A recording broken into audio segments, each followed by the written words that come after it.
Hey, so we're back with a second mangled hand video. So this one's using wax again and also latex, and this is based on a photograph of a injured hand that I was copying. So first of all, I started by drawing an outline of where I want the injury to be, so I can build up a layer of wax on that line and around that line. So I'm using Ben Nye's Nose and Scar wax again, and trying to intrinsically colour it with oil-based grease makeup again, but I do go over it with my Skin Illustrator later as well, because I haven't quite got enough colours, I think, in the grease paints to make it suit somebody's exact skin tone. Like, I only have the skin tones, but no blues or greens or reds or anything, which I will get on to getting, but for now it means I will fix up the colour later with Skin Illustrator as well. So this is prosade that I'm putting around the edge of the cut where the wax is going to be, and I missed the top part because the top part's going to be latex. And you can use any kind of adhesive for this. You could use, I think a lot of people like using spirit gum, and that works well with wax. And now this is where the latex, this is the latex, it's just a normal clear latex. I think it's maybe a Meron brand. And I'm just using a foam, or like a makeup triangle, to stipple over a thin layer of the latex on top. So now I'm rolling up little sausages of the wax and I'm placing it along the outline. And I will get my wax spatula in a minute and I'll start blending out the edges. I want to leave the inside quite untouched to make it look like it's being cut away at, and then blend the outside edges into the skin so that you can't really see where it begins. And I found one thing that helps with blending this out is using Vaseline on the edge of the tool, and the Vaseline helps to kind of lubricate the surface so the wax doesn't stick to your tools, it just kind of glides along.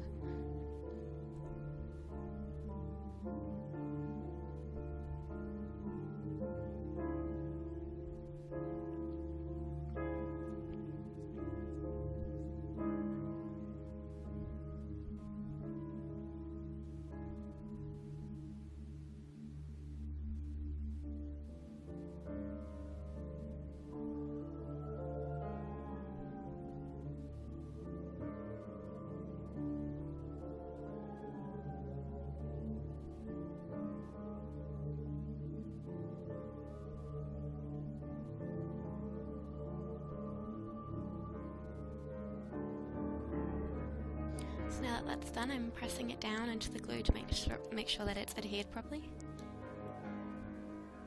And I'm going to use a little, like a coarse makeup sponge, to try and stipple like some skin texture into the wax and make it look not so flat.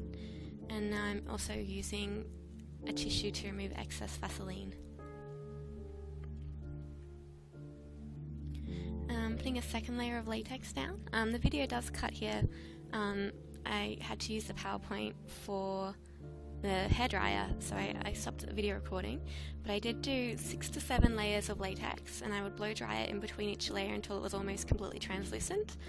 And this is how it looks at the end of those 6-7 layers, and now I'm powdering it with a translucent setting powder.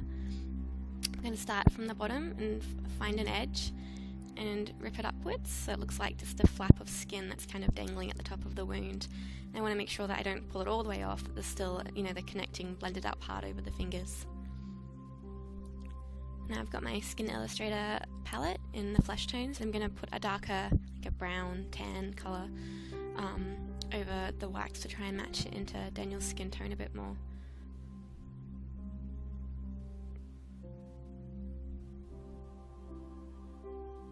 Yeah, matching skin tones is one of those things that I find quite difficult, so I might have to do some googling on how to improve that.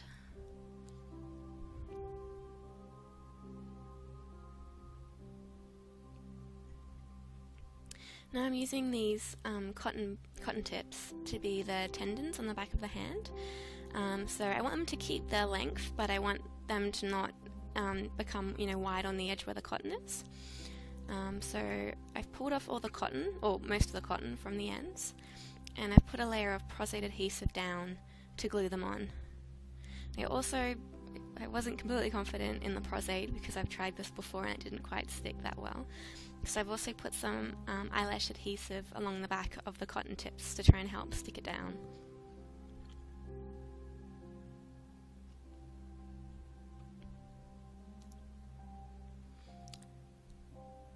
And I probably should have waited until the prosade was clearer and had dried more, but what are you going to do? So the picture I was looking at had like it looked like almost two separate tendons down the middle, but I believe it was just the one tendon, and the structure of it had kind of two white lines through it, and then the ones on either side just had one line. So that's why I've got two down the middle, just to kind of copy the way the image looked. And I'm using the excess cotton fibres that I pulled off the ends to glue around it, which will be soaked with blood and have more of a meaty texture. But I think that using cotton balls would also work well for this, because you could maybe separate them a bit more and put more down than what I had. But I had run out of cotton balls, so this is what I used.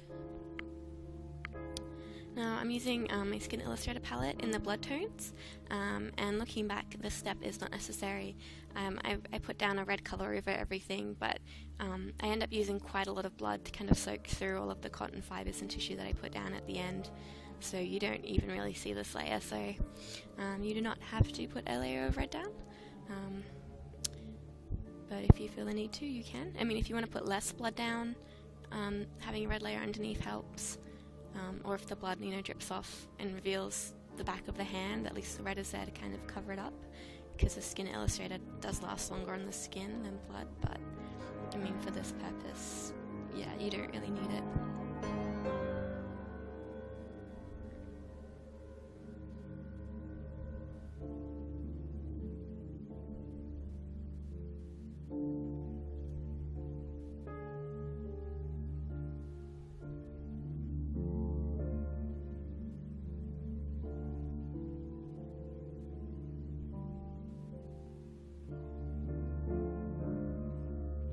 Now I'm using a thick blood gel to add some kind of coagulated, dark, gory looking bits. And this is Fresh Scab by Ben Nye, and I start by putting it just around the outside, and then I put some globs of it around the middle of the makeup as well.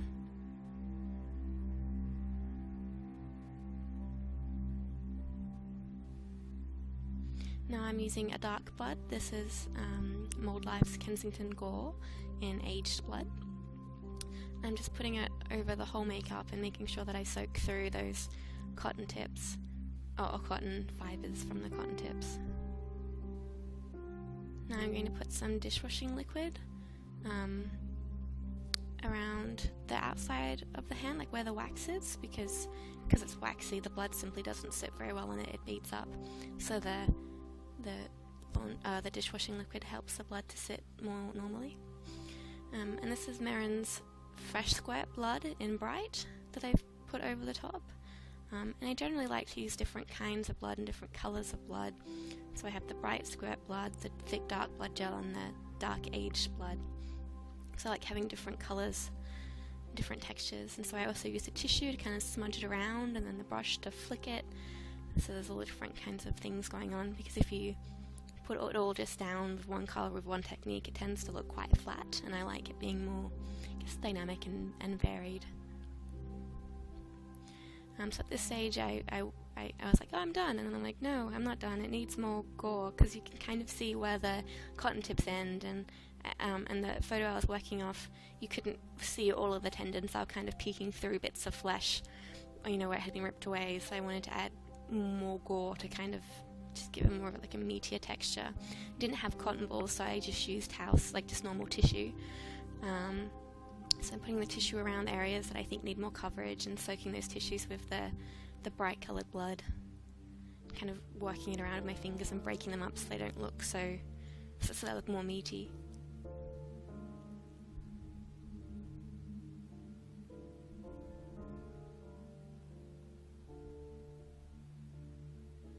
And then I put more blood down, but more of the dark blood, and you can see around the wrist area, it's just a really dark patch, and so that's kind of what I want to avoid. So I do go back in and get a tissue and soak up that really dark patch of blood, and add some more bright blood there because I don't want it to look like that.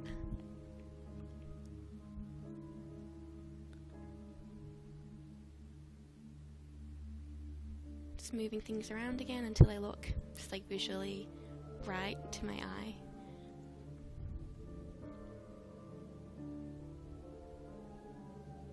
And put some more of the blood gel on top, so it's like these kind of clotted blood bits in the wound. And this is the finished hand makeup. And to remove it, it's quite easy. I pull out all the stuff from the middle, so all the cotton tips and bits of tissue and everything first, and then I remove the latex and the wax from the outside, and then you're left with some blood that needs cleaning up, but it's mostly the adhesive. So I start by trying to wipe off a lot of the blood, using just like a makeup removal wipe. And for the really stubborn blood stains, it's helpful to use like shaving cream. Shaving cream helps get up blood stains. And then to remove that adhesive, I'm using Super Solve, and I really like Super Solve as a remover. Alright, thanks for watching. Bye.